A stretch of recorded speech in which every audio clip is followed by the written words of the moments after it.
Hello friends, आप सभी का स्वागत है आपके अपने यूट्यूब चैनल स्टडी आले पर।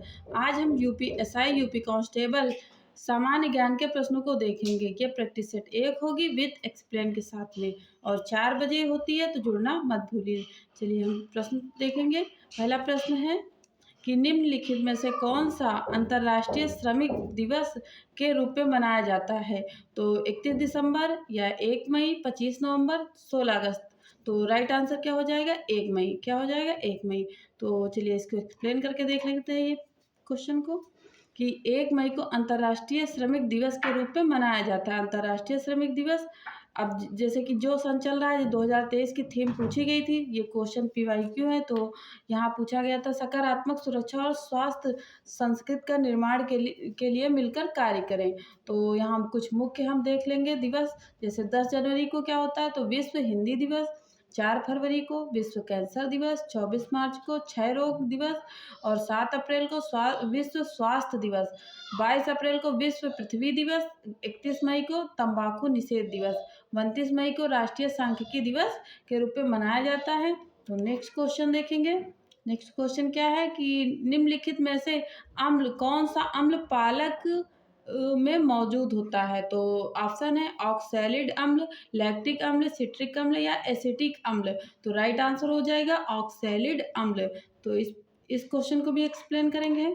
तो नेक्स्ट पेज पे एक्सप्लेन है। चलिए देखिए, ऑक्सैलिड एसिड पालक में मौजूद होता है। यह कई पौधों में पाया जाने वाला एक कार्बनिक यौगिक है। इनमें पत्तेदार सब्जियां, फल, कोको, मेवे और बीज शामिल होते हैं। तो नेक्स्ट प्रश्न देखेंगे। नेक्स्ट क्वेश्चन क्या है कि निम्नलिखित में से कौन सा अवयव केंद्र सरकार की भौतिक या वित्तीय संपत्ति के निर्माण के अलावा अन्य उद्देश्यों के लिए किया जाता है? ऑप्शन है कर व्यय, राजस्व व्यय, पूंजीगत व्यय या अत्यधिक व्यय। तो राइट आंसर हो जाएगा राजस्व व्यय। राजस्व व्यय क्या होता है? चलिए एक्सप्लेन करते हैं कि राजस्व व्यय केंद्र सरकार की भौतिक या वित्तीय संपत्तियों के निर्माण के अलावा अन्य उद्देश्यों के लिए किया जाता है। क्या? राजस्व व्यय। नेक्स्ट प्रश्न क्या है? नेक्स्ट क्वेश्चन है कि प्राचीन जैन बौद्ध ग्रंथों के अनुसार कितने महाजनपद थे? तो ऑप्शन है 16, 14, 12, 10। तो राइट आंसर क्या हो जाएगा? 16। क्या हो जाएगा? 16। इस प्रश्न का एक्सप्लेन क्या हो जाएगा कि प्राचीन जैन और बौद्ध ग्रंथों के अनुसार 16 महाजनपद थे। इसका उल्लेख बौद्ध ग्रंथ के अगुंतर निकाय, ये पुस्तक का नाम याद रखना है, तथा जैन ग्रंथ के भगवती सूत्र, कहाँ पर? भगवती सूत्र में महाजनपदों का उल्लेख मिलता है। इनमें से 8 जनपद वर्तमान के उत्तर प्रदेश क्षेत्र में मौजूद थे। तो हम देखेंगे, क्योंकि यूपीपी यूपीएसआई सब उत्तर प्रदेश के हैं, तो उत्तर प्रदेश में कितने महाजनपद होंगे इसको याद करना होगा। तो यहाँ है कुरु, पांचाल, सूरसेन, वत्स, कौशल, मल्ल, काशी, चेदी। ये 8 महाजनपद यूपी में हैं।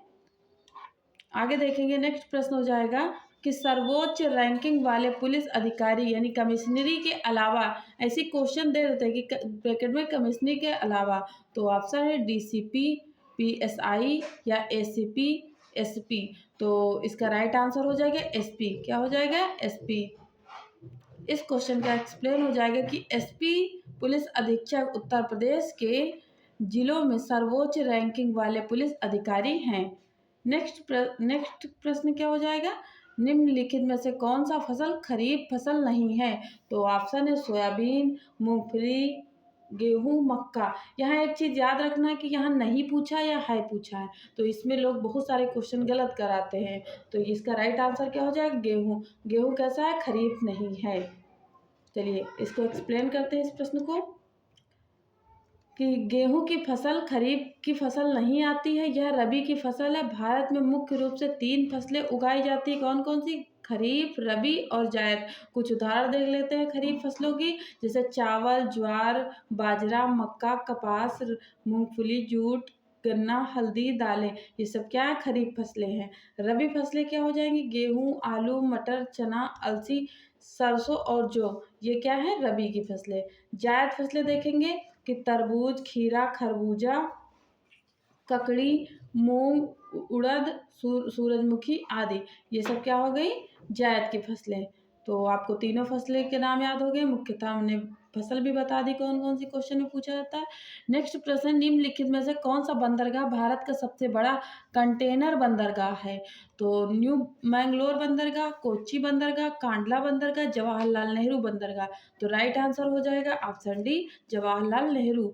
इस प्रश्न को एक्सप्लेन करेंगे कि जवाहरलाल नेहरू बंदरगाह भारत का सबसे बड़ा कंटेनर बंदरगाह है। इस बंदरगाह को नुआहवा सेवा के नाम से भी जाना जाता है। यह महाराष्ट्र के नवी मुंबई के पूर्व अरब सागर में स्थित है। भारत के मुख्य अन्य बंदरगाह हैं जैसे कोलकाता बंदरगाह पश्चिम बंगाल में, इसको किस नाम से जाना जाता है? तो श्यामा प्रसाद मुखर्जी बंदरगाह के नाम से भी जाना जाता है।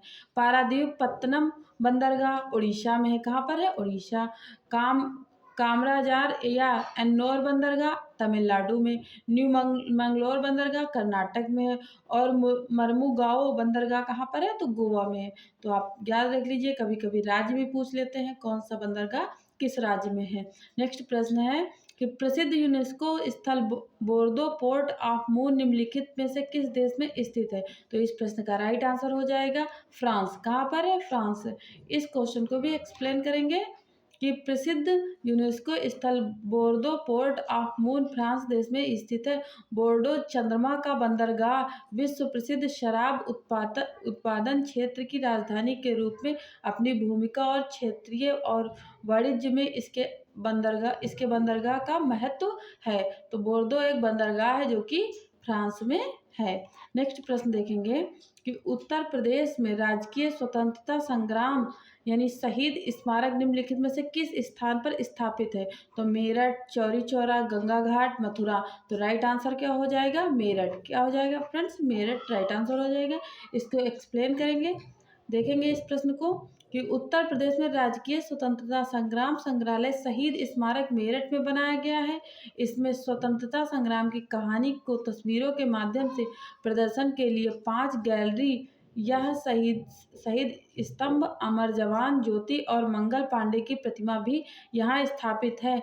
तो मेरठ का संग्रहालय पूरे उत्तर प्रदेश का एकमात्र म्यूजियम है जो 1857 की प्रथम स्वतंत्रता संग्राम की समर्पित है। नौचंदी के मेला मेरठ में प्रतिवर्ष लगता है। यह मेला हिंदू मुस्लिम एकता का प्रतीक है।